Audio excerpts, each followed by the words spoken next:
وسلم نے فرمایا علی کل مسلم صدقۃ، ہر مسلمان پر صدقہ کرنا ضروری ہے۔ لفظ اعلیٰ عام طور پر عربی زبان میں کسی چیز کو واجب کرنے کے لیے، لازم کرنے کے لیے، ہمارے یہاں جو ضروری کا لفظ ہے اس کے لیے بھی استعمال ہوتا ہے۔ تو فرمایا علی کل مسلم صدقۃ، ہر مسلمان کے لیے صدقہ کرنا واجب ہے۔ پھر آگے خود تفصیل بیان فرمائی۔ رسول اللہ صلی اللہ علیہ وسلم نے فرمایا کہ ان لم یجد، یعنی اگر اس کے پاس مال نہ ہو صدقہ کرنے کے لیے، بالکل ہی کچھ نہیں ہے، تو رسول اللہ صلی اللہ علیہ وسلم نے فرمایا فلیعمل، اسے چاہیے کہ کام کرے، محنت کرے، مزدوری کرے، کوئی کام کرے، فینفع نفسہ، اپنے آپ کو بھی فائدہ پہنچائے اس مال سے، اور ویتصدق، اور اس میں سے کچھ صدقہ بھی کر دے۔ تو یہاں نفلی صدقہ مراد ہے کہ کچھ نہ کچھ اللہ کی راہ میں دیتے رہنا چاہیے۔ صحابہ نے پوچھا یا رسول اللہ فإن لم يستطع، اگر کوئی بندہ اس کی طاقت نہیں رکھتا کہ وہ نہ اس کے پاس پیسہ ہے، نہ وہ کما سکتا ہے کہ اپنے اوپر بھی خرچ کرے، اوروں پر بھی خرچ کرے، یا رسول اللہ ان لم يستطع، اگر وہ اس کی بھی طاقت نہ رکھتا ہو، تو آپ نے فرمایا فَيُعِينُ ذَا الْحَاجَةِ الْمَلْهُوفِ، تو پھر اس بندے کو چاہیے، کوئی پریشان حال محتاج آدمی ہے،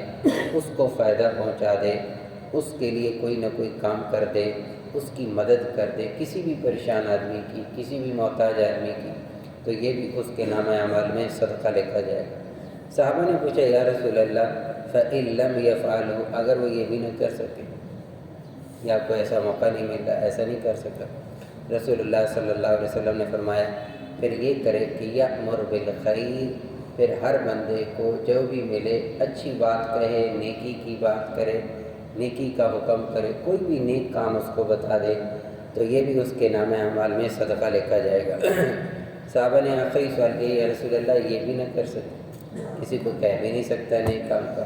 جیسے آج کل فی زمانہ بہت مشکل ہو گیا ہے کسی کو نیکی کی دعوت دینا۔ آج سادہ سی بات بھی کسی سے کہی جائے تو بجائے اس کے کہ وہ خوش ہو کہ مجھ سے ایک اچھی بات کہی گئی ہے، تو آگے سے جواب ملتا ہے مجھے پتہ ہے، آپ ان کو کہیں جن کو نہیں پتہ۔ تو نیکی کی بات کا ہر بندہ محتاج ہے۔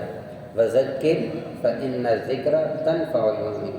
ایک دوسرے کو نصیحت کی بات کرتے رہا کرو، یہ تمہارے حق میں بہتر ہے۔ وَتَوَاصَوْا بِالْحَقِّ، حق بات کی ایک دوسرے کی تلقین کرو،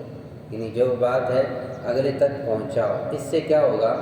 بات کرنے والے کو بھی فائدہ ہوگا، اگلے کو بھی یاد دہانی ہو جائے۔ یہ نہیں ہوتا کہ اگلے کو جاہل سمجھا جا رہا ہو، نہیں، جہالت نہیں ہوتی، بعض دفعہ یاد دہانی ہوتی ہے، اور اچھا ہوتا ہے کہ پتہ بھی ہو تو بھی نیکی کی بات کا سن لینا کوئی عیب کی بات نہیں ہوتا۔ ایک آدمی 5 وقت کا پکا نمازی ہے، کبھی نماز نہیں چھوڑتا، اگر کوئی بندہ اس کو کہتا ہے کہ نماز پڑھ لیا کر تو اس کا شکریہ ادا کرے کہ وہ اس کے لیے ایک بہتری کی چیز بتا رہے ہیں، خیر کی چیز بتائے، کوئی بری چیز تو نہیں کہی۔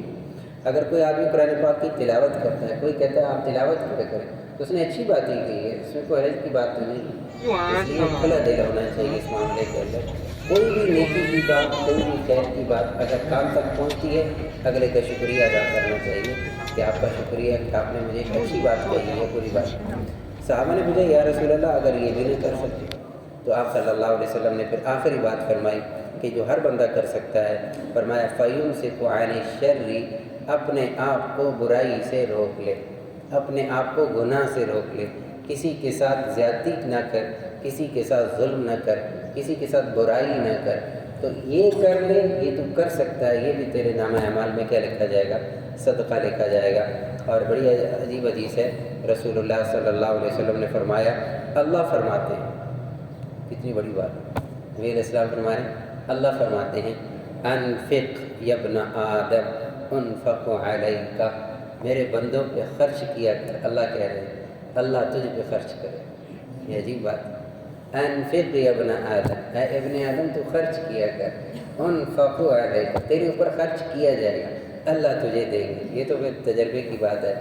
بندہ کرے گا تو پتہ چلے گا۔ اللہ تعالیٰ میں اس کی سمجھ نصیب فرمائے، اپنی بساط کے مطابق اللہ کی راہ میں مال خرچ کرنے کی توفیق نصیب فرمائے۔ سبحان اللہ وبحمدہ، سبحانک اللہم وبحمدک، نشہد ان لا الہ الا انت، نستغفرک ونتوب الیک۔ سبحان ربک رب العزۃ عما یصفون، وسلام علی المرسلین، الحمد للہ رب العالمین.